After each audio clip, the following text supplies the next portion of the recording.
नमस्कार, welcome to मीमांस academy. ये lecture है सहायक अनुसंधान अधिकारी परीक्षा 2024 असिस्टेंट रिसर्च ऑफिसर एग्ज़ाम 2024। तो ये जो एग्ज़ाम है, इस एग्ज़ाम का जो सिलेबस दिया है, सिलेबस के अंतर्गत दिया गया है जनजाति। और जनजाति के अंतर्गत आपको पढ़ना है जनजाति की सोसाइटी, डेवलपमेंट, कल्चर इत्यादि पढ़ना। ठीक है, तो ये जो सीरीज लाई जा रही है, ये सीरीज एक्चुअली जनजाति संबंध में जितने क्वेश्चन अब तक मध्य प्रदेश पीएससी में जितनी भी एग्ज़ाम हुई है ऑफिसर लेवल की, उन एग्ज़ाम में जितने क्वेश्चन अब तक आ चुके हैं, उन सभी एग्ज़ाम की जो PYQ शामिल किए जा रहे हैं, ताकि आपका जो एग्ज़ाम होने वाला है वहाँ से कोई भी क्वेश्चन ना छूटे। ठीक है, और इसके साथ ही जो भी एक्स्ट्रा फैक्ट होंगे जो आपके सिलेबस में मेंशन है, जिसमें सोसाइटी है, कल्चर है, संस्कृति है, ठीक है, संवैधानिक प्रावधान है, ये जितने भी एक्स्ट्रा फैक्ट होंगे उसमें हम कवर करेंगे। तो प्लीज़ वो लेक्चर वॉच कीजिए। जो फर्स्ट क्वेश्चन है वो कहता है, निम्नलिखित में से कौन मध्य प्रदेश की विशेष पिछड़ी जनजाति है। तो ध्यान रखना, जो मध्य प्रदेश है उसकी जो विशेष पिछड़ी जनजाति है वो 3 है। ठीक है, 3 कौन सी है? एक है सहारिया, एक है भारिया और एक है बैगा। ये 3 जनजाति जो है ये विशेष पिछड़ी जनजाति है। वह क्लियर? सहारिया, भारिया, बैगा। तो यहाँ पे जो ऑप्शन दिया है उसमें आपको दिख रहा है ऑप्शन ए में सहारिया। ठीक है, लेकिन आपको तीनों याद रखना है। कौन सा? सहारिया भी है, भारिया भी है, बैगा भी है। 3 जनजाति ऐसी है जो MP की विशेष पिछड़ी जनजाति है। हुआ क्लियर? अब जो है हम सहारिया, भारिया और बैगा के जो भी एक्स्ट्रा फैक्ट होते हैं ये कर लेते हैं। ठीक है, तो जब भी आप जनजाति पढ़ते हो तो जनजाति पढ़ते वक्त आप ध्यान रखना कि हर एक जनजाति से 3 या 4 फैक्ट आपको याद होना चाहिए। पहला, जो जनजाति है वो उसका निवास स्थल कौन सा है। जनजाति जो धर्म है उसके देवता कौन से हैं। जनजाति का जो व्यवसाय क्या है। ठीक है, अगर कृषि है तो कृषि के अंतर्गत वो कौन कौन सी कृषि करता है।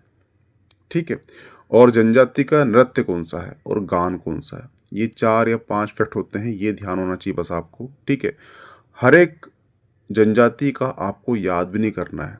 ठीक है, जो मुख्य जनजाति है जैसे कि सहारिया, भारिया, बैगा, अब ये विशेष पिछड़ी जनजाति है मध्य प्रदेश की। तो यहाँ से आपको तीनों जनजाति के जो पॉइंट है आपको याद होना चाहिए। भील और गोंड याद होना चाहिए। ठीक है, ऐसी MP में 5 जनजाति है जिसके बारे में आपको पूरी चीज़ पता होना चाहिए। बाकी जनजाति का आपको याद नहीं भी रहा तो आप जो है ऑप्शन देख के वहाँ तक पहुँच जाओगे कि आपको 4 या 5 जनजाति का पूरी चीज़ पता है।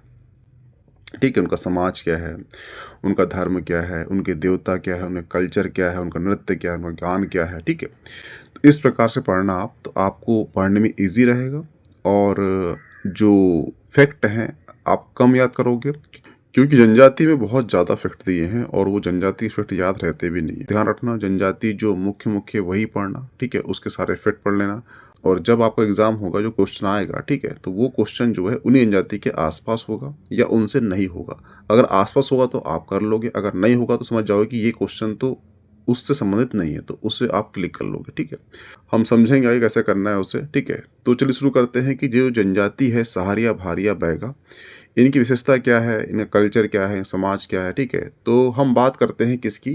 MP की जो पिछड़ी जनजाति है वो कौन कौन सी है, तो बता चुका हूँ आपको मैं। भारिया है, बैगा है, सहारिया है। ठीक है, ये 3 जो है विशेष पिछड़ी जनजाति जो निवास करती है मध्य प्रदेश में। सबसे पहला क्वेश्चन करेगा आपसे कि भारिया कहाँ रहती है, बैगा कहाँ रहती है और सहारिया कहाँ रहती है। तो ध्यान रखना, जो भारिया है, भारिया का स्थान कौन सा स्थल, वो है छिंदवाड़ा। जो छिंदवाड़ा का जो आसपास का एरिया है वो जो है भारिया वहाँ पर निवास करती है। और ख़ासकर छिंदवाड़ा में क्या है, आप सुने होगा पातालकोट। पातालकोट आपने सुना है, पातालकोट ही मुख्य क्षेत्र है इनका निवास स्थल किसका? भारिया जनजाति का। ठीक है, अगर हम बात करें भारिया का नाम भारिया ही क्यों बोला गया है, तो उसके पीछे रीजन है पौराणिक मान्यता। आप जानते हो कि जो पांडव थे उन्होंने 12 वर्ष का वनवास काटा था और 1 वर्ष का अज्ञातवास काटा था। हुआ क्लियर? जो 1 वर्ष का अज्ञातवास है, ये यहाँ वहाँ भटके थे ताकि इनको जो कौरव है ना ढूंढ सके, और कुछ समय के लिए ये पाताल कोट में रहे थे। तो पाताल कोट में उस समय जो जनजाति थी, उस जनजाति को जो पांचों भाइयों ने शस्त्र चलाना सिखाया। हुआ क्लियर? और जब वहां के जनजाति शस्त्र चलाना सीख गई तो उन्होंने पांडवों के सुरक्षा का भार लिया अपने ऊपर। हुआ क्लियर? भार लेने के कारण ही वो कहलाई जनजाति भारिया। और इनका जो मुख्य है शस्त्र जो इसको चलाते हैं वो है धनुष। ठीक है?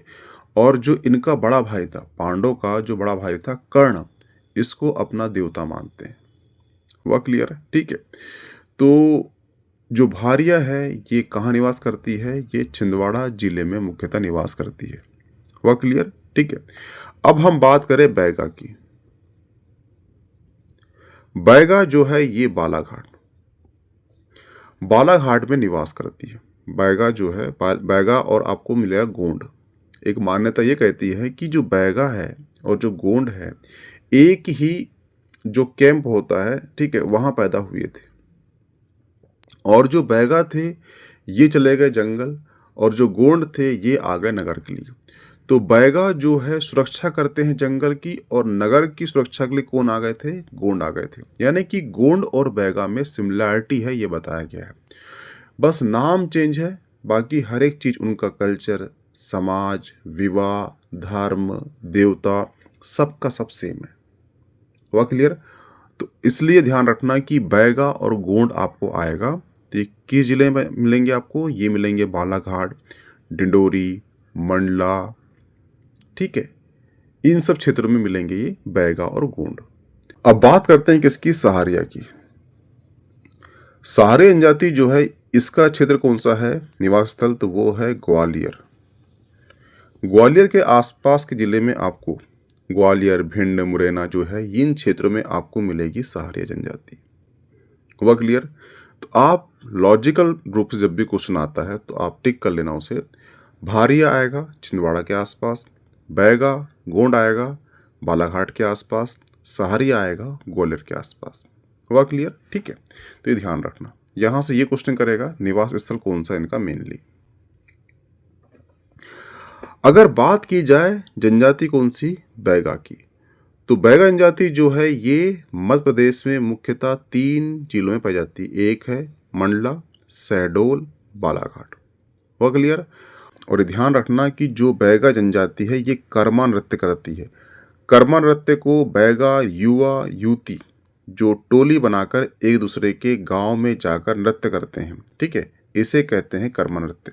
तो क्वेश्चन आपको ये आएगा कर्मा नृत्य कौन सी जनजाति करती है? तो ये बैगा जनजाति करती है। बैगा जनजाति जो है एक नृत्य और करती है, उसका नाम है दादरिया। दादरिया नृत्य, ठीक है। ये कब करती है? तो ये करती है दशहरे में। दशहरे में करती है। दूसरा नृत्य करती है वो है भड़ौना नृत्य, ठीक है। ये कब करती है? तो ये विवाह के अवसर में करती है। और तीसरा नृत्य करती है वो है कर्मा नृत्य, ठीक है। कब करती है? तो ये करती है विजया दशमी में ये करती है को, ठीक है, क्या? कर्मा नृत्य। और फिर करती है एक सैला नृत्य, ठीक है। तो यहां से क्वेश्चन करता है कि जो बैगा जनजाति है ये कौन कौन सा नृत्य करती है? तो एक है दादरिया, भड़ौना, कर्मा, सैला। हुआ क्लियर?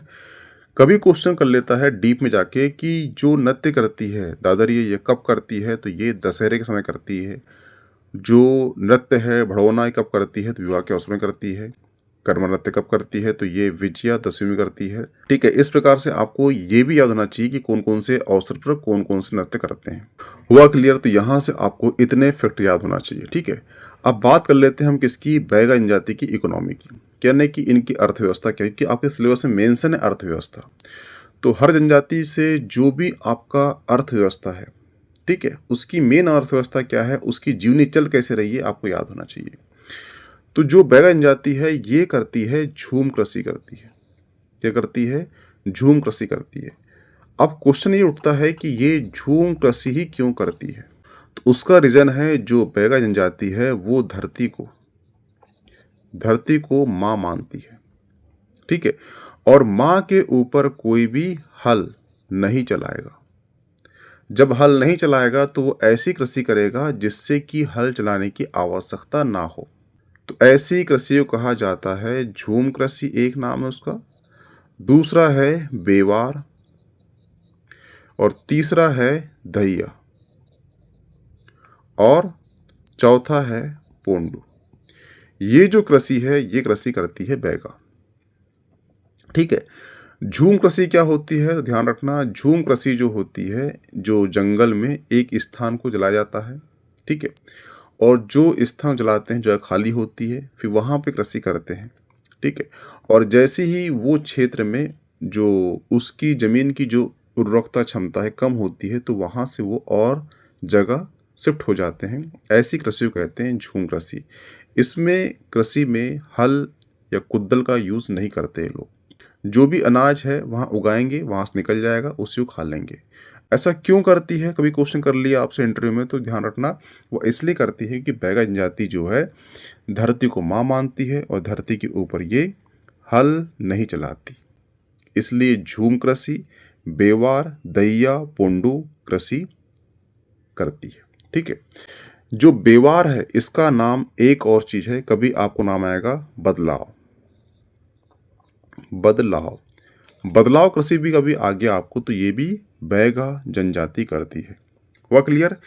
और ये ध्यान रखना, इसे कर लो नोट आप, पोंड या पोंदा, ठीक है। ये जो एक प्रथा है इसमें, किसमें?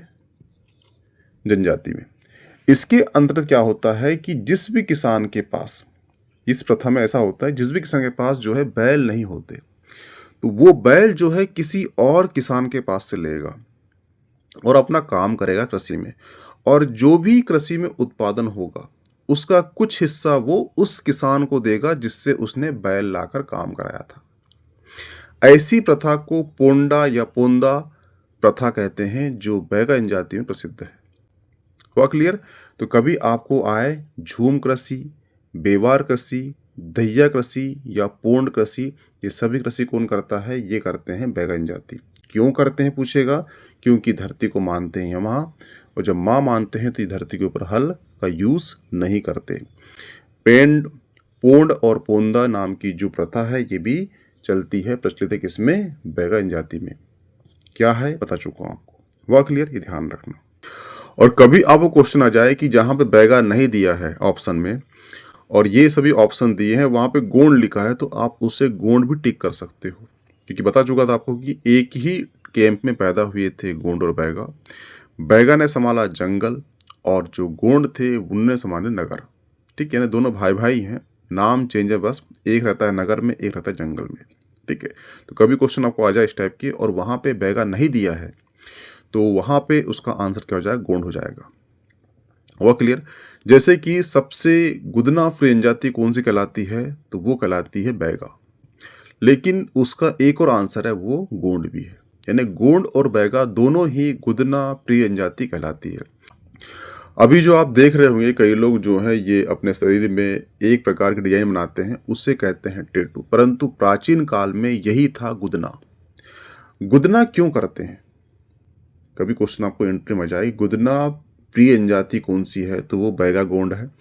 पर कभी क्वेश्चन ये कर ले, गुदना क्यों किया जाता है, उसके पीछे रीज़न क्या है? तो रीज़न ध्यान रखना, उसके पीछे रीज़न है कि आप पैदा होते हो, नग्न होते हो, ठीक है, आपके शरीर में कोई भी ऐसा पदचिन्ह नहीं होता जो वहाँ से आया हो। शरीर आता है बस, ठीक है, आप यहाँ पे जीवन बिताते हो, संसार में रहते हो, ये मृत्यु लोक है, यहाँ पर रहते हो आप, और जब मृत्यु लोक से विदा होते हो तो यहाँ से आप कुछ नहीं ले जाते। तो जो बैगा है और जो गोंड है, इन जनजातियों का मानना था कि हम यहाँ से कुछ ले जाएंगे, और उसी लिए वो अपने शरीर में सुई नुबा चीज़ों से चुभोते थे, और उससे वो बनती थी डिजाइन, और डिजाइन को बोलते हैं गुदना। यानी ऐसी चीज गोदते थे जो यहाँ से हम जब मरेंगे तो हमारे साथ हो जाएगी, इनकी ऐसी मान्यता है, इसीलिए गुदना कराया जाता है जनजातियों में। हुआ क्लियर? कभी क्वेश्चन को आ जाए इंटरव्यू में कि गुदना क्यों करते हैं, तो वो इसलिए करते हैं ताकि हम इस मृत्यु लोक से अपने साथ कुछ ले जा सके यहाँ से। इसका कॉन्सेप्ट ये है, इसलिए जो है गुदना कराया जाता है जनजातियों में। हुआ क्लियर? ताकि हम यहाँ से कुछ चीज ले सके, क्योंकि यहाँ से तो आप कुछ ले सकते नहीं, शरीर जल जाता है। तो शरीर में ही वो एक पद चिन्ह बनाते हैं, एक डिजाइन बनाते हैं, जिसे गुदना वर्तमान में जो है टेटू कहा जाता है। हुआ क्लियर? ठीक है, तो ध्यान रखना इसका। सबसे मोस्ट आईएमपी क्वेश्चन, सबसे most very very IMP question, आपको ये ध्यान रखना है कि बैगा, भारिया और सहारिया जनजातियों के लिए हर घर में रोशनी दी जाएगी, यानी हर घर में उनके घर बिजली पहुंचाई जाएगी। लेकिन ये क्वेश्चन कर रहा है कि हर घर रोशनी बैगा, भारिया और सहारिया जनजातियों के लिए की गई है, ये किस योजना के अंतर्गत की गई है? तो योजना है पीएम जन मन योजना। क्या है? पीएम जन मन योजना। ये योजना को आप याद कर लेना। इस योजना के अधीन ही ऊर्जा विभाग जो है भारिया, सहारिया और बैगा के घरों में बिजली पहुंचाएगी। तो आपसे क्वेश्चन सिंपल सा आएगा कि बैगा, भारिया, सहारिया के घरों में हर घर बिजली की योजना किस योजना के अंतर्गत प्रदान की जाएगी? तो वो है पीएम जन मन योजना। ठीक है, इसे आप याद रखना। ये एक ही फैक्ट याद रखना यहाँ से कि पीएम जन मन योजना के अधीन ही बैगा, भारिया और सहारिया जनजातियों के घर में रोशनी यानी कि बिजली पहुंचाई जाएगी। हुआ क्लियर? ये ध्यान रखना। ठीक है, ये ध्यान रखना कि जो बैगा जनजाति है इसकी 7 जो है उपजातियां हैं। ये क्वेश्चन जितने भी यहाँ पे 7 नाम दिए हैं, ये किसी भी एमपीपीएससी की प्री में या किसी भी ऑफिसर लेवल की एग्जाम पूछ चुका है कि नरोतिया किसकी उपजाति है, भरोतिया, रेमेना, कटमेना, नाहार, बिजावर, गोंडमैन। ठीक है, तो ये सभी जो है बैगा जनजाति क्या है? उपजाति है, ध्यान रखना। ठीक है, एक दो बार पढ़ लेना आप, तो कोई दिक्कत नहीं है, तो आपको याद हो जाएगा। और ये जो पीडीएफ है, आपको तनाव लेने की जरूरत नहीं, ये पीडीएफ जो है आपको मिल जाएगी मीमांस एकेडमी के टेलीग्राम ग्रुप में, तो वहाँ से इसे कर लेना डाउनलोड। ठीक है, लिखने की आवश्यकता बिल्कुल नहीं है। कभी आपको क्वेश्चन आए कि जो प्रकृति पुत्र या जंगल का राजा अपने आप को कौन मानती है? तो वो है बैगा जनजाति मानती है। जो जनजाति बैगा है ये अपने आप को प्रकृति पुत्र और जंगल का राजा स्वयं को मानती है। हुआ क्लियर? कहने का मतलब ये है कि बता चुका था मैं आपको कि एक ही कैंप पे पैदा हुए थे गोंड और बैगा। बैगा ने संभाले जंगल और जो गोंड थे वो चले गए नगर सुरक्षा के लिए।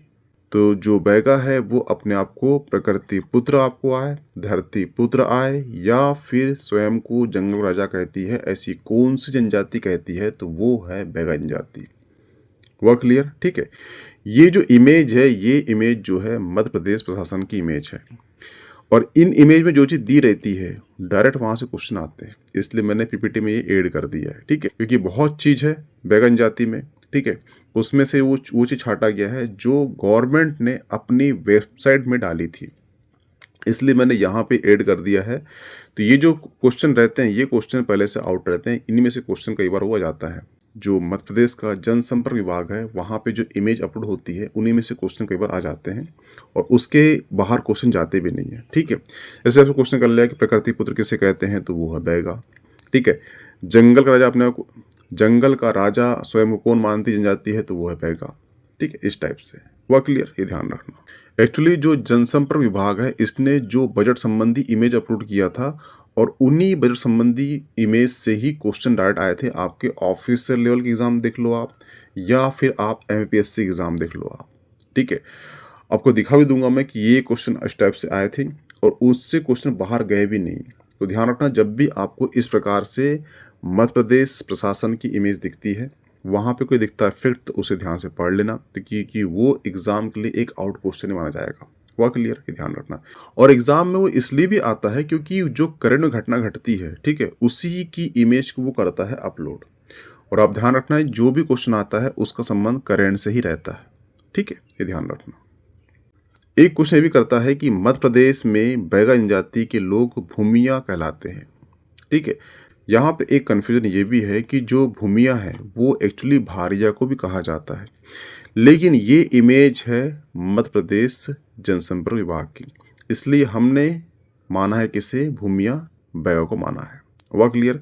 क्योंकि यह तो क्वेश्चन गलत देगा नहीं, और कभी दिया भी तो जो स्टूडेंट है वो लगा देंगे पिटीशन और क्वेश्चन आपका सही हो जाए कि ये मध्य प्रदेश प्रशासन ने ही अपलोड किया है इस इमेज को। जैसे कि ये इमेज देखिए आप, यहाँ पे उसने क्वेश्चन पैटर्न में ही इमेज अपलोड किया है। मध्य प्रदेश की किस जनजाति के लोग भूमिया कहलाते हैं, तो उसका आंसर है बैगा। हुआ क्लियर? क्योंकि इसने यहाँ पे क्या बोला है, बैगा बोला है, इसलिए, ठीक है। तो इस प्रकार से सेम का सेम क्वेश्चन आपको एग्जाम देखने मिल जाता है कई बार, इसलिए ध्यान रखना कि जब भी इस प्रकार की इमेज दिखती है आपको तो उसे ध्यान से पढ़ लेना। जितनी भी माई गवर्नमेंट है, माई MP गवर्नमेंट है, जनसंपर्क विभाग है, इनकी जो साइट है इसको फॉलो करना, ठीक है। फॉलो करोगे तो आपके जो करंट बेस पे जो क्वेश्चन आते हैं या फिर जो भी संस्कृति बेस पे जो क्वेश्चन आते हैं वहाँ से आपके हल हो जाएंगे। Work clear? आपके सिलेबस में मेंशन है धर्म, ठीक है। धर्म से क्वेश्चन एक ही आएगा कि जो जनजाति होती है इनके देवता कौन से हैं। तो जो जनजाति बैगा है इनके देवता होते हैं बूढ़ा देव, ठाकुर देव, बाघ देव जैसे देवता होते हैं किनके, बैगा जनजाति के। तो बूढ़ा देव आए या ठाकुर देव आए या बाघ देव आए, ये सभी जो है बैगा जनजाति के देवता है, और यही सेम देवता किसके हैं, तो गोंडों के भी है। वह क्लियर ध्यान रखना। इसे आप वेरी IMP लगा लीजिए। क्यों? क्योंकि ये क्वेश्चन कई बार मध्य प्रदेश PSC में कर चुका है, कई वनडे एग्जाम में कर चुका है, कई सारी जो ऑफिस एग्जाम होती है या MP फॉरेस्ट का जो मेंस होता है वहाँ पे क्वेश्चन कर चुका है कि द बैगा किसकी बुक है। तो ध्यान रखना जो द बैगा है ये बुक है द वेरियन एल्विन की बुक है, ठीक है। और ये बुक क्यों लिखी है, क्योंकि ये तो अंग्रेज था। ये बुक इसलिए लिखी है क्योंकि ये जो व्यक्ति है ये गांधी जी से बहुत ज़्यादा इम्प्रेस था, उनसे ये प्रभावित था, इसीलिए जो है ये काम करने आया था व्यक्ति किसका, भारत में क्रिश्चियन का काम करने आया था। लेकिन जब महात्मा गांधी से मिला तो महात्मा गांधी से इतना इम्प्रेस हुआ कि इसने जो है गांधी जी के कहने पर जो पिछड़ी जनजाति थी, ठीक है, उनकी सेवा में इसने कार्य किया। और जो जनजाति कौन सी है, तो जो बैगा है उसके लिए बहुत कार्य किया, ठीक है, उनके उत्थान के लिए। तो इसने बुक लिखा और बुक का नाम था द बैगा। किसने करा था, वो लिखा था वेरियन एल्विन लिखा था। हुआ क्लियर? तो ये नाम को भूलना मत, जो वेरियन एल्विन है इसी ने द बैगा बुक लिखा है। क्यों लिखा है? क्योंकि महात्मा गांधी से ये बहुत ज़्यादा इम्प्रेस था, और ये जो है क्रिश्चियनिटी यानी कि जो ईसाई धर्म है उसका काम छोड़कर ये लग गया किसमें, जनजाति के उत्थान कार्य में कार्य करने लगा। उसने बुक लिखा द बैगा, और उसका राइटर कौन है, वो है वेरियन एल्विन। हुआ क्लियर? इतने फैक्ट आपको बैगा जनजाति से याद होना चाहिए, इससे क्वेश्चन बाहर नहीं जाएंगे। अगर इससे बाहर जाता भी है तो आपको पूरे 10 जो फैक्ट याद हैं, एक एक्स्ट्रा 11 पूछता है तो आप क्लिक कर लो कि 10 तो आपको याद है ना, ठीक है। इस प्रकार से आप इतने फिट करना, ज़्यादा उलझना मत, क्योंकि बहुत ज़्यादा सिलेबस बड़ा है, वो बहुत वास्ट है, ठीक है, इसलिए इतने क्वेश्चन कर लेना, ठीक है। तो ये था बैगा के सारे IMP फैक्ट। ये जो इमेज दिख रही है आपको, ये इमेज है जोधैया बाई बैगा की, और ये बैगा जनजाति से बिलोंग करती है, और इन्हें 2023 में पद्मश्री प्राप्त हुआ है। और ये कौन है, तो ये बैगा चित्रकार है, ठीक है। और ये क्वेश्चन जो है एक बार मध्य प्रदेश PSC में पूछ चुका है, तो ये ध्यान रखना, ठीक है। अब हम बात कर लेते हैं किसकी, वो कर लेते हैं भारिया जनजाति की। जो जनजाति होती है भारिया, ये नृत्य करती है। नृत्य कौन सा करती है, वो करती है भ्रम नृत्य करती है। ये क्वेश्चन जो है कई मध्य प्रदेश की प्री में ऑफिस से लेवल की एग्जाम होती है वहाँ पूछ चुका है। ये क्वेश्चन जो है वनडे एग्जाम पूछ चुका है, तो ध्यान रखना। भ्रम नृत्य कौन करती है, भारिया जनजाति भ्रम नृत्य करती है। भारिया कौन ने बता चुका हूँ पहले कि भारिया कौन है, तो ये पांडव के सुरक्षा का भार लिए थे अपने ऊपर, इसीलिए जो है ये कहलाती है भारिया जनजाति। हुआ क्लियर? इनका नृत्य कौन सा है? तो वो है बड़हम नृत्य। अगर बात करें इनके आर्थिक जीवन की, तो ये करते हैं कृषि। हुआ क्लियर? और कृषि जो है ये दो टाइप करते हैं। एक कौन सी? एक करेंगे स्थायी कृषि, करेंगे, और एक करेंगे झूम कृषि। झूम कृषि कहने मतलब है कि ये एक स्थान से दूसरे स्थान शिफ्ट होते हैं जब भूमि की उर्वरक क्षमता समाप्त हो जाती है तब। ऐसी कृषि को कहते हैं स्थानांतरित कृषि, और एक कृषि होती है जो स्थायी रूप से करते हैं, उसे कहते हैं स्थायी कृषि। तो जो भारे जनजाति है ये दोनों टाइप कृषि करती है। प्राचीन काल में करती थी झूम कृषि, जिसे कहते थे दहिया या ढैया। हुआ क्लियर? ये नाम आता है आपको कि धैया या ढैया कृषि कौन करते हैं? तो ये करते हैं भारिया जनजाति। और जो स्थायी कृषि है उसका नाम है बखर। बखर कृषि जो है इनकी ये स्थायी कृषि है, और दहिया और या ढैया ये इनकी स्थानांतरित कृषि है। किसकी?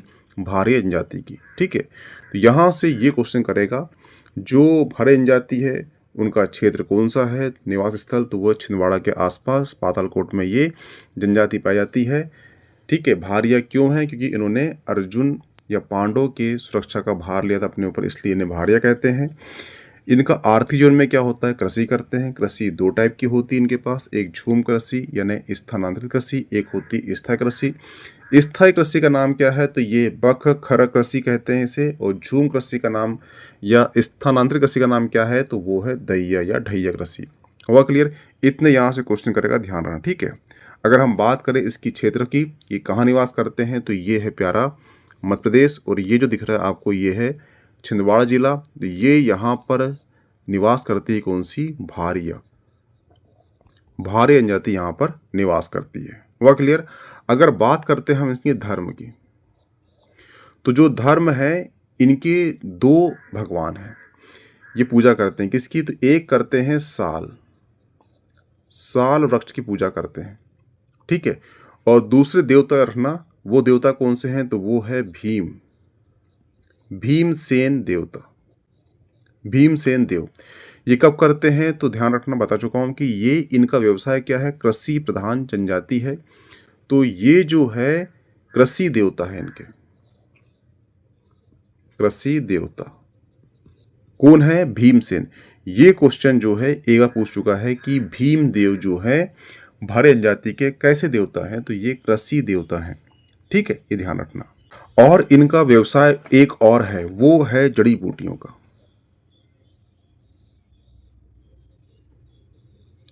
जड़ी बूटियों का ये व्यवसाय है, क्योंकि जो पातालकोट है इसे जड़ी बूटियों का कहते हैं स्वर्ग। ठीक है, और जो व्यक्ति यानी भारे जनजाति में से जो भी व्यक्ति जड़ी बूटियों का जानकार होता है या वैद्य होता है उसे कहते हैं गुनिया। क्या कहते हैं? गुनिया कहा जाता है। तो क्वेश्चन आपको आएगा कि गुनिया किसे कहते हैं? तो ये भारे जनजाति की वो लोग जिन्हें जड़ी बूटियों का अच्छा खासा ज्ञान है।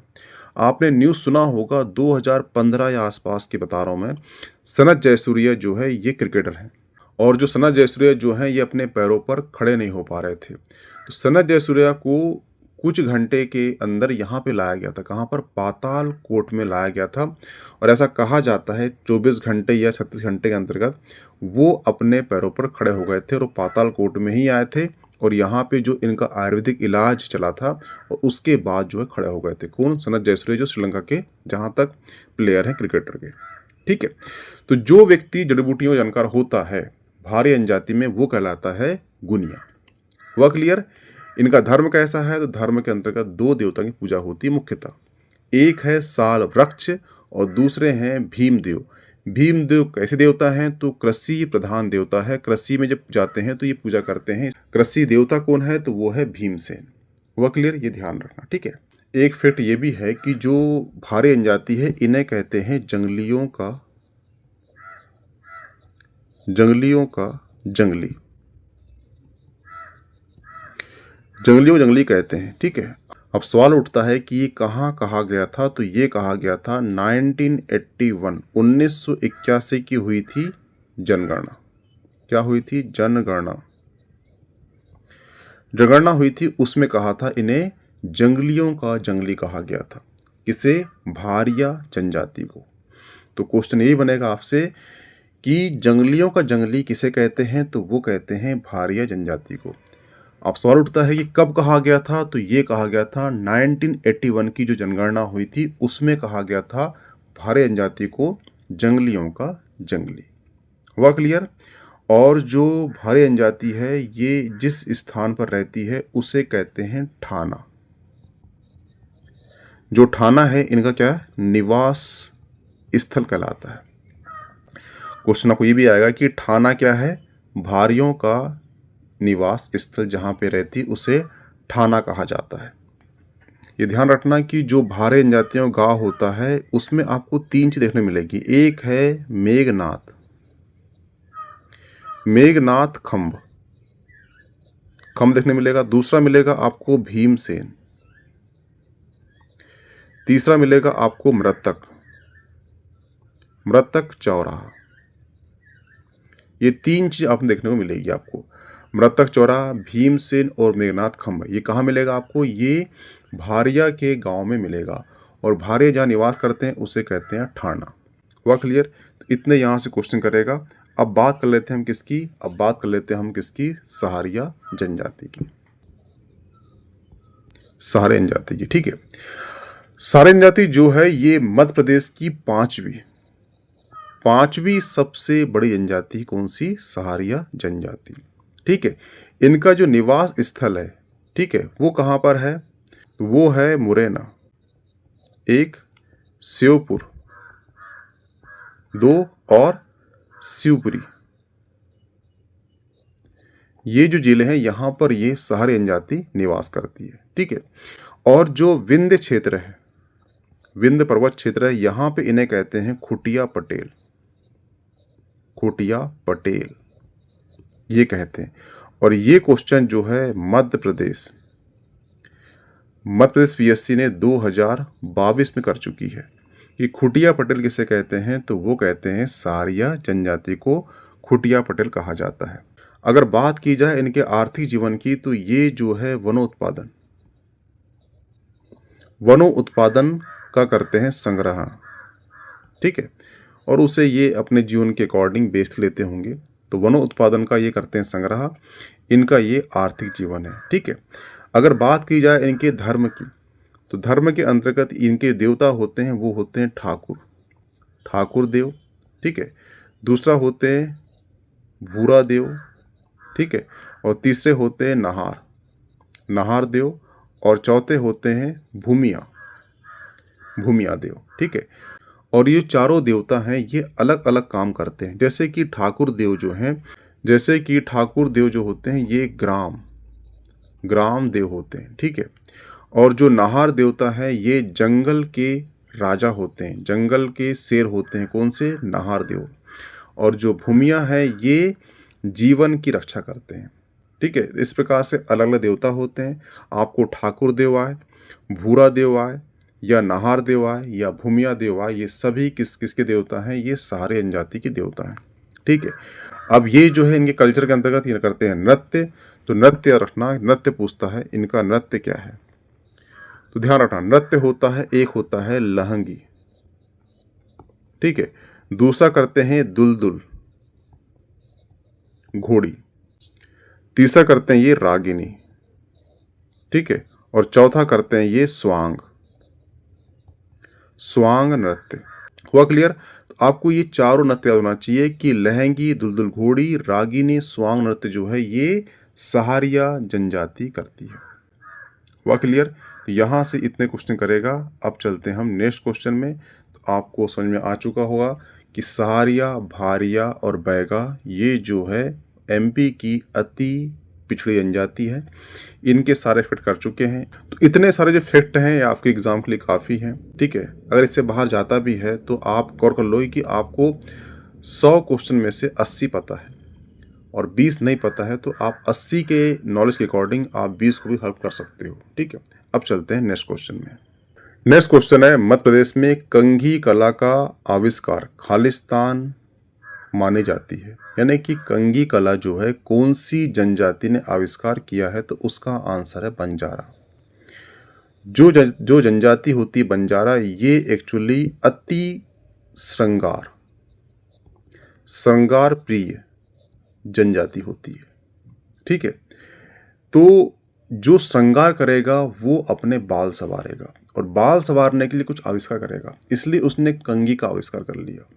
जैसे आप इंदौर जाओ और इंदौर जाके देखना, आपकी जो राजवाड़ा है वहाँ पे जो नीचे बैठते हैं बेचने के लिए, ठीक है, तो वहाँ पे आपको कंघी मिलेगी लकड़ी की।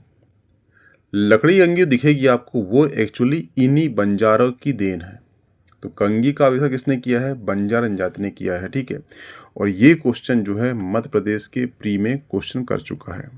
वह क्लियर? अगर आपको क्वेश्चन आता है कि सबसे श्रृंगार प्रिय जनजाति कौन सी है, तो वो है बंजारा। वह क्लियर? लेकिन क्वेश्चन आपको आता है कि सबसे गुदना प्रिय जनजाति कौन सी है? गुदना प्रिय। तो ये जनजाति दो है, एक है बैगा और एक है गोंड। ये दोनों जनजाति क्या है? गुदना प्रिय जनजाति है। गुदना क्यों करते हैं ये पहले बता चुका हूं आपको मैं। ठीक है, एक हो गई श्रृंगार प्रिय, एक हो गई गुदना प्रिय, और एक हो गई गहना प्रिय। तो ये कौन सी है? ये भील जनजाति है। ठीक है, यहां से आपको 3 जनजाति याद रखना है। क्वेश्चन करेगा कि श्रृंगार प्रिय जनजाति किसे कहते हैं, तो वो है बंजारा। गुदना प्रिय जनजाति कौन सी है? तो बैगा और गोंड। गहना प्रिय जनजाति कौन सी है? तो वो है भील जनजाति। हुआ क्लियर? ठीक है, ये 3 जाति आपको याद होना चाहिए। और जो कंघी का आविष्कार किसने किया है? तो वो भी बंजारा ने किया है, क्योंकि जो श्रृंगार करेगा वो सजेगा, संवरेगा, बाल को संवारेगा, उसके लिए आविष्कार करेगा। तो कंघी का आविष्कार किसने किया है? बंजारा जनजाति ने किया है। इसको इस प्रकार से करना कनेक्ट, तो आपको याद रहेगा। ठीक है, जो जनजाति बंजारा है उसके बारे में हम जान लेते हैं, बंजारा जनजाति। ठीक है, तो ध्यान रखना, इनका जो मूल निवास है वो कहां पर है? तो वो है राजस्थान। वह क्लियर? ये अपने आप को राजस्थान मानते, परंतु अगर आपसे पूछेगा मध्य प्रदेश में कहां पर रहते हैं मूलतः, तो ये पाए जाते हैं निमाड़ में। ठीक है, 1 मालवा, 2 मंडला, 3 और मंदसौर। ये 4 जिलों में मुख्यतः पाए जाते हैं एमपी में। कौन से? बंजारा जनजाति। वह क्लियर? इनका समाज क्या है? तो इनका समाज जो है पुरुष प्रधान समाज है, और इनका जो आर्थिक जीवन क्या है? तो वो है पशु चारण। इनका आर्थिक जीवन का मुख्य आधार है। ठीक है, धर्म की बात की जाए, धर्म में ये जो सिख धर्म है, सिख धर्म जो है उससे काफी प्रभावित हैं। ठीक है, और ध्यान रखना कि ये शीतला माता की पूजा करते हैं। ठीक है, और इनका एक त्योहार होता है शीतला होता है त्योहार। ठीक है, तो शीतला माता की पूजा कब करते हैं? जब इनको होता है चेचक जब होता है तो ये शीतला माता की पूजा करते हैं। और जो त्योहार है, कौन सा? शीतला त्योहार, ये करते हैं मवेशियों के लिए, यानी मवेशियों की सुरक्षा के लिए शीतला त्योहार करते हैं। और चेचक होने पर शीतला माता की पूजा करते हैं। तो क्वेश्चन आपको आएगा कि बंजारा जनजाति किसकी पूजा करते हैं? तो शीतला माता की पूजा करते हैं। त्योहार कौन सा है? शीतला त्योहार है। क्यों करते हैं? मवेशियों के लिए, सुरक्षा के लिए। यहाँ पर जो जनजाति होती भारिया, ये मवेशियों के लिए पूजा क्यों करती है? क्योंकि इनका जो आर्थिक जीवन टिका किस पर है? पशु चारण पर। तो पशु के सुरक्षा के लिए जो त्योहार होगा वो होगा शीतला त्योहार। वह क्लियर है? ध्यान रखना। ठीक है, अगर बात की जाए संस्कृति की, तो संस्कृति के अंतर्गत इनका एक आएगा नृत्य। तो नृत्य कौन सा करते हैं? ये करते हैं तलवार नृत्य इनका प्रसिद्ध है। किसका? बंजारा जनजाति का। ठीक है, आविष्कार क्या किए हैं? तो आपको पता है, आविष्कार जो है इनने कंघी का किए हैं। वह क्लियर? संवैधानिक प्रावधान, तो ये ध्यान रखना, जो बंजारा जनजाति है ये मध्य प्रदेश में ओबीसी वर्ग में आती है। नाम जनजाति है परंतु शामिल किए गए हैं ओबीसी में, यानी कि अन्य पिछड़ा वर्ग में। कब किए गए हैं? तो 2008 में। 2008 में जो है मध्य प्रदेश, गुजरात, राजस्थान, हरियाणा और महाराष्ट्र, इन राज्यों में जो है बंजारा जनजाति को ओबीसी में शामिल किया गया है। किसे? बंजारा को। हुआ क्लियर? और वहीं पर 2008 में दिल्ली में, कर्नाटक में, पंजाब में, इन राज्यों में जो है बंजारा को जो है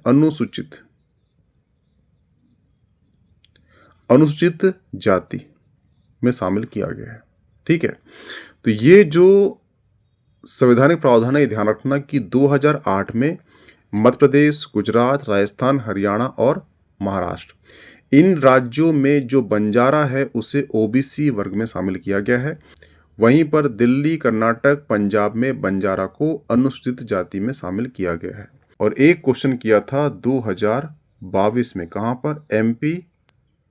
एमपी फॉरेस्ट में। ठीक है, जो फॉरेस्ट का मेंस होता है उसमें किया था कि जो मध्य प्रदेश है इसमें जो बंजारा जनजाति है ये किस वर्ग में है? तो ये अदर बैकवर्ड क्लास यानी ओबीसी में है।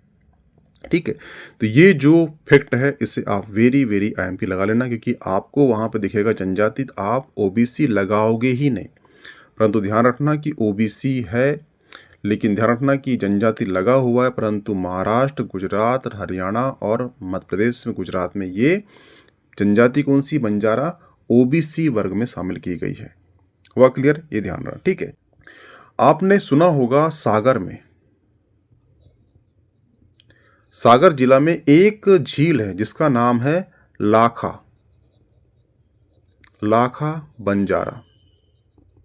बंजारा झील।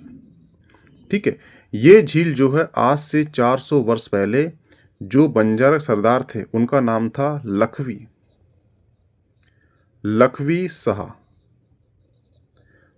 शाह जो सरदार थे किनके? बंजारा के, उन्होंने निर्माण कराया था। तो ये ध्यान रखना कि कोई भी क्वेश्चन आएगा आपको कि लखवी शाह ने कहाँ पर झील बसाई थी या बनवाई थी, तो वो है सागर में। या लाखा बंजारा झील कहाँ पर है? तो सागर है। या लाखा बंजारा झील कहाँ पर है? तो सागर में है। किसने बनवाई थी? तो ये बंजारा के सरदार थे, आज से 400 वर्ष पहले लखवी शाह ने ये यहाँ पर निर्माण कराया था, जो बंजारों के सरदार थे। हुआ क्लियर? ये ध्यान रखना। ठीक है, एक फैक्ट रखना कि जो 2023 में बंजारा समुदाय की जो आराध्य देव हैं वो है श्री रूप सिंह महाराज की मूर्ति जो है शिवराज सिंह चौहान ने मंदसौर में स्थापित की थी। क्या बोला मैंने? कि जो बंजारा समुदाय है उनके जो आराध्य देव हैं वो है श्री रूप सिंह महाराज जी की मूर्ति जो है सीएम शिवराज सिंह चौहान ने मंदसौर जिले में स्थापित की थी। हुआ क्लियर? तो यहाँ से यानी बंजारा जनजाति से इतने क्वेश्चन करेगा। तो यहाँ पे हमने उनका समाज, आर्थिक जीवन, धर्म, संस्कृति, आविष्कार और संवैधानिक प्रावधान सब देख चुके हैं। और जो संवैधानिक प्रावधान है इसे तो आप आईएमपी लगा ही लेना, क्योंकि मध्य प्रदेश में ये जनजाति नाम से बोला जाता है, परंतु ये है ओबीसी वर्ग में। हुआ क्लियर? चलते हैं नेक्स्ट क्वेश्चन में। नेक्स्ट क्वेश्चन है, मध्य प्रदेश के आदिवासियों में किन महिलाओं को गोधारिन कहा जाता है?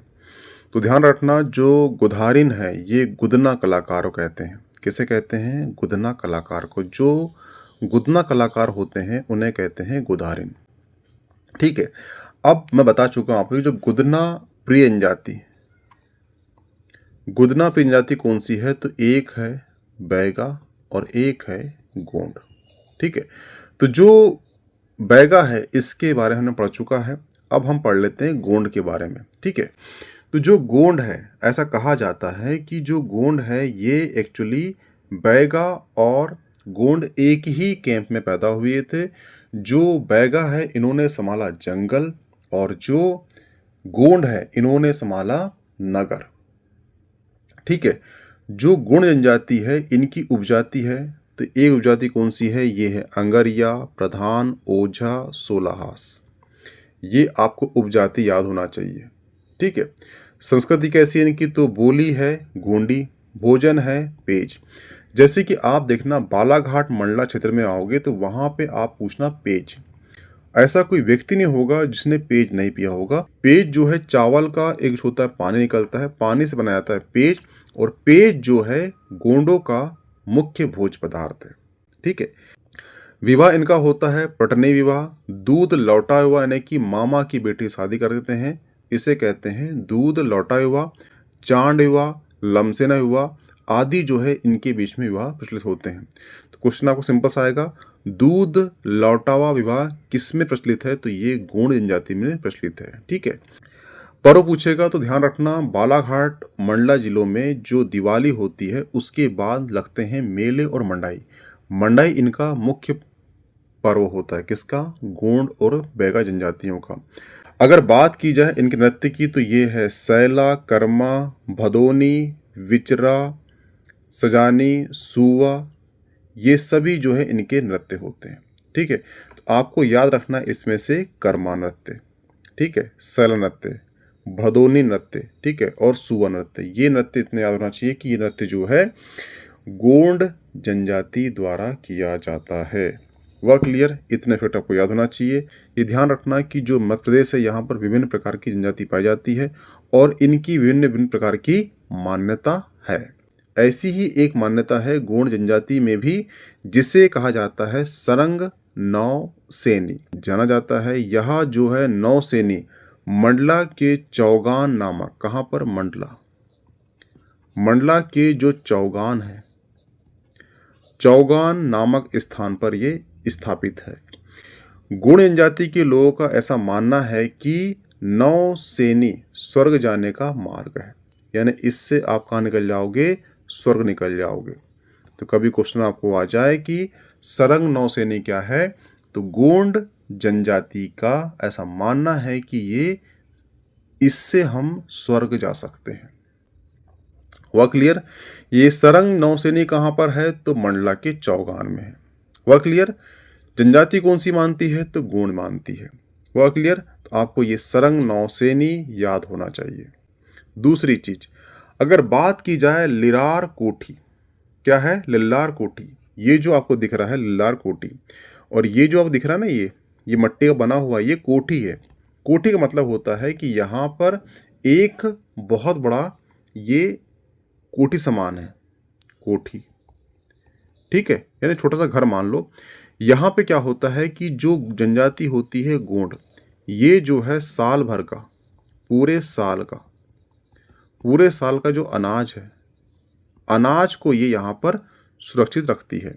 जैसे आप देखना गांव कभी जाओ किसी के, तो वहाँ पे या आपके घरों में आज भी ड्रमों में, ठीक है, जिस प्रकार से साल भर का अनाज रहता है, चावल रहता है, गेहूं रहता है, ठीक है, उसी प्रकार से प्राचीन काल में जब ड्रम नहीं थे, ठीक है, कोई ऐसा चीज़ नहीं थी बड़ी सी रखने लायक की, तो इसीलिए जनजाति जो है मट्टी के छोटे छोटे बनाते थे टैंक, जिसे कहते हैं लिल्लार कोठी। लिल्लार कोठी में ही जो जनजाति होती है गोंड, अनाज को पूरे साल जो है सुरक्षित रखती थी, उसे कहते हैं लिल्लार कोठी। तो कभी क्वेश्चन आपको आया कि लिल्लार कोठी का संबंध किससे है, तो गोंड जनजाति से है। कभी क्वेश्चन आपको आया कि लिल्लार कोठी का यूज गोंड जनजाति क्या करती थी, तो पूरे साल भर के लिए अनाज को सुरक्षित रखती थी। हुआ क्लियर। ये क्वेश्चन को आप भी ध्यान से पढ़ना। ये जो इमेज है ये मध्य प्रदेश प्रशासन की इमेज है, और यहाँ पे लिल्लार कोठी दिया है, इसका मतलब ये है कि ये क्वेश्चन पहले से आउट हो चुका है। हुआ क्लियर, ये ध्यान रखना। ठीक है।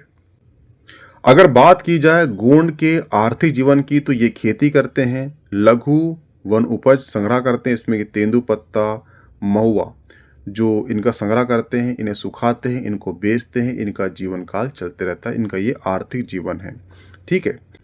और जो गोंड जनजाति है, इनका मानना है कि एक अच्छा चित्र देखना सौभाग्य माना जाता है, इसलिए इनके घरों के दीवार में आपको चित्रकला, यानी इसे भित्तीय चित्रकला आपको देखने को मिलेगी। वह क्लियर।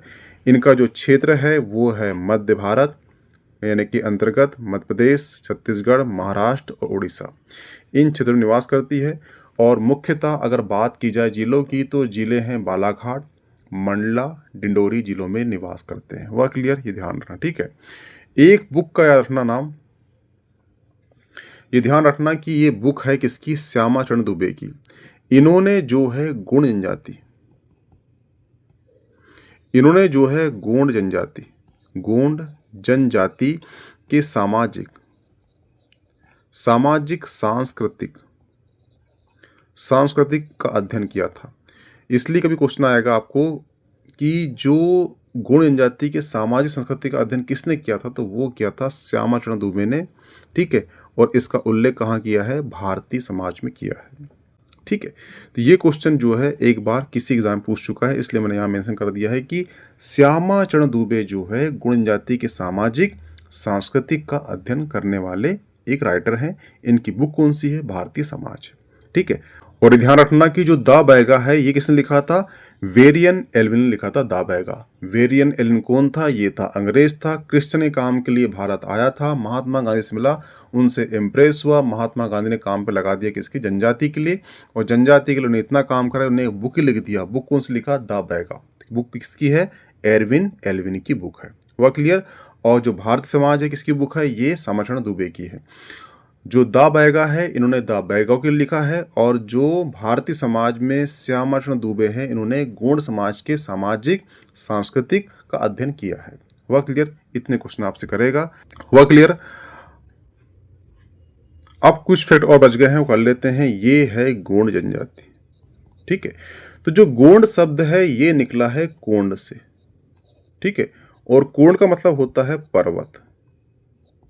पर्वत यानी कि विंध्य पर्वत के जो आसपास जो जनजाति रहती है उसे कहते हैं कोंड, क्योंकि कोंड जो है एक पर्वत का नाम है, कोंड से निकला है गोंड, इसलिए गोंड जनजाति नाम पड़ा है कोंड से।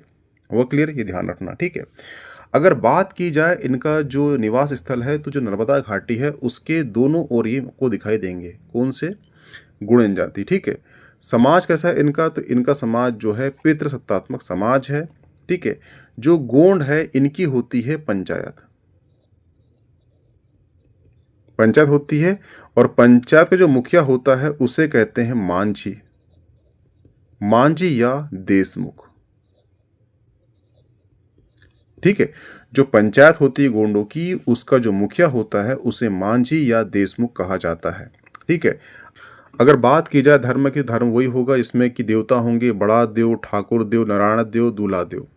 जो देव हमने पढ़ चुके हैं किसमें, बैगा में, वही सेम देवता यहाँ पे आपको देखने को मिलेंगे, ठीक है। संस्कृति की बात की जाए तो इसमें एक नृत्य करते हैं, कर्मा नृत्य, ठीक है। और जो कर्मा नृत्य है, कर्मा नृत्य जो है ये गोंड और बैगा दोनों करते हैं। इसकी विशेषता ये है कि ये विश्व का प्रथम ऐसा नृत्य है जिसे गिनीज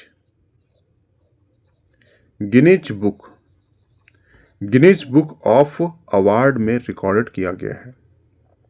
कर्मा नृत्य जो है मध्य प्रदेश की दो जनजाति करती है, एक है बैगा, एक है गोंड। और जो कर्मा नृत्य है ये विश्व का प्रथम ऐसा नृत्य है जिसे गिनीज बुक ऑफ रिकॉर्ड में दर्ज कर लिया गया है, ये ध्यान रखना, ठीक है। इनके कुछ गीत हैं, किनके, गोंड के गीत भी गाते हैं। तो ये गीत गाते हैं कौन से, कर्मा गीत है एक, कर्मा गीत, ठीक है। और एक गाते हैं विरहा गीत या ददरिया गीत, ठीक है। ये गाते हैं विवाह के अवसर में गाते हैं, ठीक है। तो इनके गीत दो याद रखना, एक है कर्मा गीत और एक है विरहा और एक है ददरिया गीत। ये सभी गीत जो हैं गोंड जनजाति द्वारा गाए जाते हैं। ददरिया या विरहा गीत जो है विवाह के अवसर में गाए जाते हैं। एक अलंकर याद करना, इनकी जो भित्ति चित्रकला है उसे कहते हैं नोहा ढोरा, नोहा ढोरा। इनकी क्या है, ये भित्ति चित्रकला है, अलंकरण। और ये क्या है, ये है एक भित्ति चित्र है, ठीक है, जिसमें जो है पेड़, पक्षी, ठीक है, पौधों आदि के चित्र बनाए जाते हैं। इसे कहते हैं नोहा डोरा। और ये क्वेश्चन जो है मध्य प्रदेश पीएससी ने 2022 में कर चुका है, ठीक है। और इसका आंसर क्या था, इसका आंसर था गोंड। गुण जनजाति में एक चित्रकला होती है भित्ति चित्रकला। गुण जनजाति ये मानती है कि अगर आप अच्छे सुंदर चित्र देखते हो तो आप सौभाग्यशाली होते हो। इसलिए ये घरों में दीवार जो होती है सामने की, वहाँ पे ये एक चित्र बनाती है, जिस चित्र को अलंकृत को कहते हैं नोहा ढोरा। इसके अंतर्गत जो है ये पेंटिंग बनाती है पंछियों के, पेड़ों के, ठीक है, इस टाइप की चित्र बनाती है। इसे कहते हैं नोहा ढोरा अलंकृत और एक गुण जनजाति में प्रसिद्ध है। और ये क्वेश्चन जो है मध्य प्रदेश का जो प्री होता है उसमें 2023 में कर चुका है, ठीक है, तो ध्यान रखना, ठीक है। तो यहां से इतने क्वेश्चन करेगा, ठीक है। अब चलते हैं नेक्स्ट क्वेश्चन में। नेक्स्ट क्वेश्चन है मध्य प्रदेश में जनजातीय कल्याण विभाग जनजातीय बच्चों की शिक्षा की सुविधा हेतु कौन सी योजना को चलाता है? तो ध्यान रखना, पाठशाला, छात्रवृत्ति और छात्रावास ये सभी जो है जनजातीय कल्याण विभाग द्वारा लॉन्च की जाती है। मध्य प्रदेश में जनजातीय कल्याण विभाग जनजातीय बच्चों को शिक्षा की सुविधा हेतु पाठशाला, छात्रावास, छात्रवृत्ति, भोजन, अध्ययन सामग्री और साइकिल वितरित करने की सुविधा उपलब्ध कराता है, ठीक है। तो इसका आंसर हो जाएगा ऑप्शन डी। और ये क्वेश्चन जो है आपके कराधान सहायक 2010 में आ चुका है। नेक्स्ट क्वेश्चन है मेघनाद उत्सव किस जनजाति से संबंधित है? तो ध्यान रखना, मेघनाद उत्सव जो है ये गोंड जनजाति से संबंधित है, ठीक है। गोंडों का सर्वोच्च देवता कौन होते हैं? तो ये होते हैं मेघनाद। सर्वोच्च देवता कौन हो गए? ये हो गए मेघनाद। अब जो है इनका सर्वाधिक महत्वपूर्ण पर्व कौन सा है? तो पर्व होता है मंडाई। जो दिवाली होती, दिवाली के बाद जो है मेले और लगते हैं मंडाई। आप देखना बालाघाट में मंडाई लगती है। तो मंडाई जो है गोंडों का महत्वपूर्ण पर्व है। और एक और पर्व है वो है लारूकाज। लारूकाज जो है ये भी गोंडों का एक महत्वपूर्ण पर्व है, ठीक है। हुआ क्लियर? तो आपको याद रखना है कि गोंडों का महत्वपूर्ण पर्व कौन से हैं? दो है, लारूकाज और मंडाई। तो यहां से इतने क्वेश्चन कराया कि मेघनाद उत्सव किस जनजाति का है? तो गोंडों का है, ठीक है। मेघनाद देवता किसके हैं? तो वो भी गोंडों के हैं, ठीक है। गोंडों का सबसे महत्वपूर्ण पर्व कौन सा है? तो मंडाई है और लारूकाज। यहाँ से इतने क्वेश्चन करेगा। हमने गोंड के बारे में सारी फैक्ट पढ़ चुके हैं। हमने गोंड के बारे में सारे फैक्ट पढ़ चुके हैं। उत्सव रह गए थे, उत्सव यहाँ पे हो चुके हैं, ठीक है। मिलते हैं नेक्स्ट जनजाति के टॉपिक में। Okay thanks. इसकी PDF आपको मिल जाएगी मीमांसा एकेडमी के टेलीग्राम ग्रुप में, प्लीज ज्वाइन कीजिए। Okay thanks.